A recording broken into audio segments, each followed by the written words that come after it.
你一樣大細嚟打啊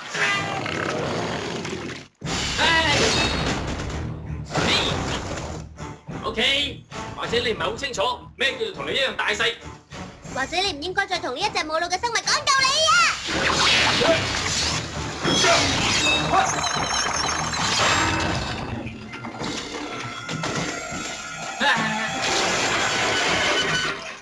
呢隻怪物好似係生物組織包住金屬咁樣啊！我諗佢應該係喺斯比頓嚟㗎。點解你咁樣講？直覺啊！唔好再討論佢喺邊度嚟啦！我哋點整停佢啊？我哋平時一樣咯，揾佢弱點。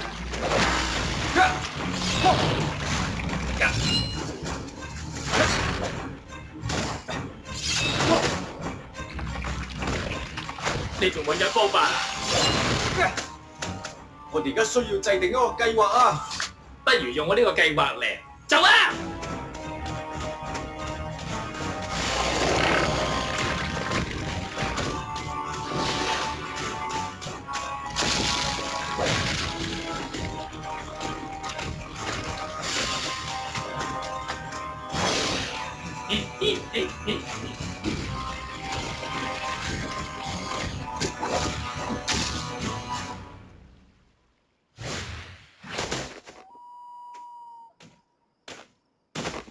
我諗佢失咗蹤。哎呀，我都話啦，露營啊會有咩先得㗎？係怪物啊！電視真係講得冇錯啊！睇住先啊！乜真係有怪物㗎？狗屎機械人講大話。嗰隻唔係怪物嚟嘅，你都話佢嚟自斯比頓嘅。係咁，斯比頓真係有啲咁核突嘅嘢嘅咩嚇？有啊，夾板佢去咗工廠啊！你兩個專心啲啦，唔該。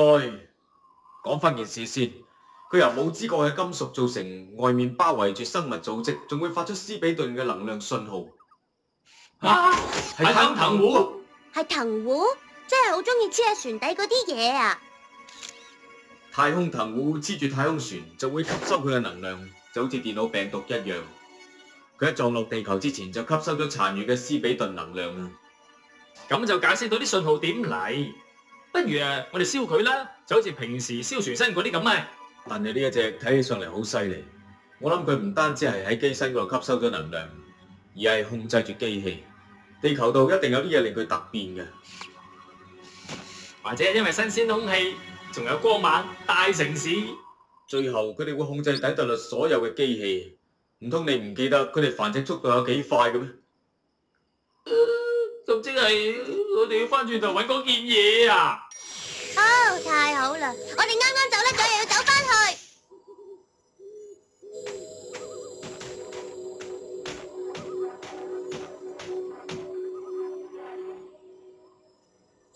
呢度係咩地方？我諗係我爸爸其中一個礦場啊！佢成日揾人喺度不停掘，都唔知佢揾乜。我條鎖匙收到信號喎，一定係殘餘信號，佢一定係嚟過呢一度嘅。佢咪入去食甜品呢？嗬！小心啲啊！無論點樣都好，唔好俾藤壺掂到你。如果唔係，你就會變成佢咁。企埋一邊。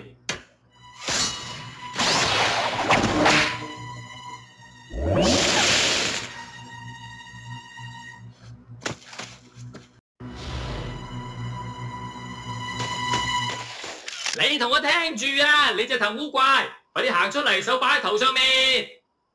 啊係喎，你冇頭噶噃，不過你明點做噶啦。我唔該你。咩喎？我想冇咁緊張嘛。我唔該你啊。唔關我事㗎。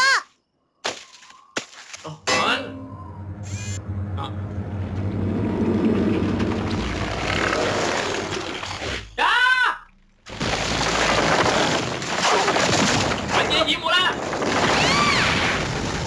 我哋困住咗。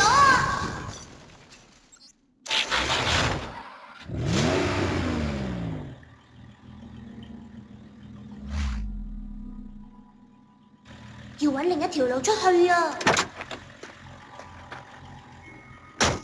睇嚟我哋打中世紀迷宮怪物嘅時間冇白費到啊！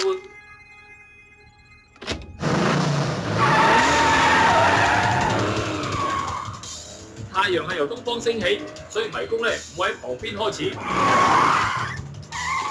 通常會轉2次左，再轉1次右，跟住再轉彎，咁就會去到我哋啱啱開始行嘅地方。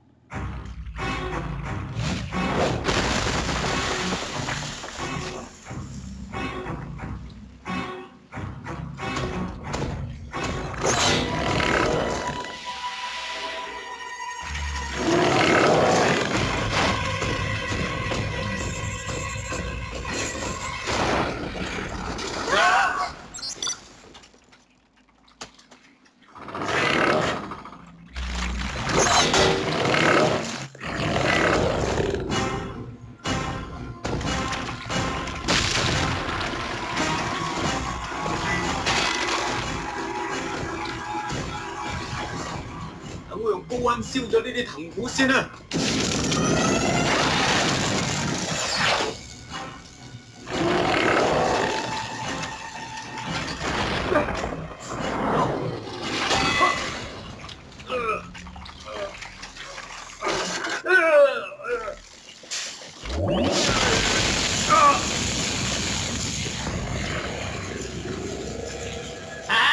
我諗一定好玩過燒麵包糖啊！嗰啲叫棉花糖啊！